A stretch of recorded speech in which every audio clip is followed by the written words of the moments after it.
अस्सलामुअलैकुम। Capital 51 news के साथ मैं हूं सफ़ीर खान। सबसे पहले हेडलाइंस।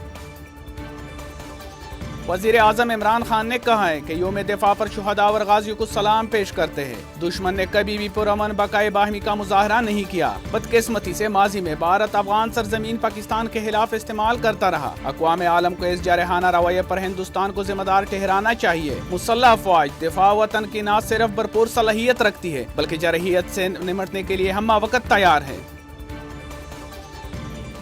वफाकी वजीर फवाद चौधरी ने कहा कि 20 साल पहले पाकिस्तान का इसरार था कि अफगानिस्तान मसले का हल फौजी नहीं है। हम पर डबल गेम खेलने का इल्जाम लगाया गया। हमारी डबल गेम सिर्फ ये थी कि हम अफगानिस्तान में अमन के लिए खड़े रहे। अफगानिस्तान के साथ इस वक्त से खड़े हैं जब इसका कोई हमदर्द नहीं था। वज़ीर आज़म इमरान खान ने कहा है कि हुकूमत पर हमला करने वाले कानून की बालादस्ती नहीं चाहते। मुल्क में कानून की बालादस्ती की जंग लड़ रहे हैं। करप्ट निज़ाम से मुल्क में तरक्की नहीं होती।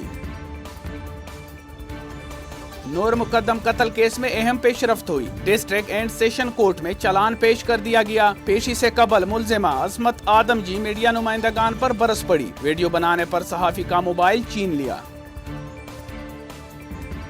तर्जुमान तालिबान ज़बीहुल्लाह मुजाहिद का कहना है कि तालिबान ने पंजशेर के तमाम अजला पर कंट्रोल हासिल किया है। झड़पों में कई बागी हलाक और कई फरार हो गए। पंजशेर के अवाम बागी कमांडरों के शर से आज़ाद हो गए।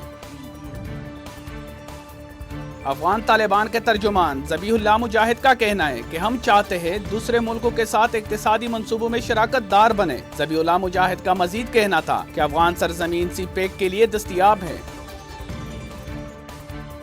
पाकिस्तान क्रिकेट टीम के हेड कोच मिसबाउल हक और बॉलिंग कोच वकार यूनुस कोचिंग उहदों से दस्तबरदार हो गए। सकलेन मुश्ताक और अब्दुल रज़ाक न्यूजीलैंड के खिलाफ होम सीरीज में अबूरी कोचेस की जिम्मेदारियां निभाएंगे। 2019 में मिसबाउल हक को हेड कोच और वकार यूनुस को बॉलिंग कोच मुकर्रर किया गया था।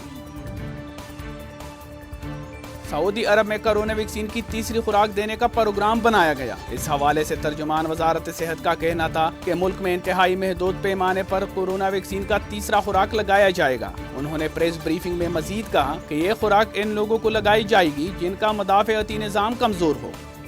मजीद खबरों और अपडेट्स के लिए देखते रहिए कैपिटल 51 न्यूज़।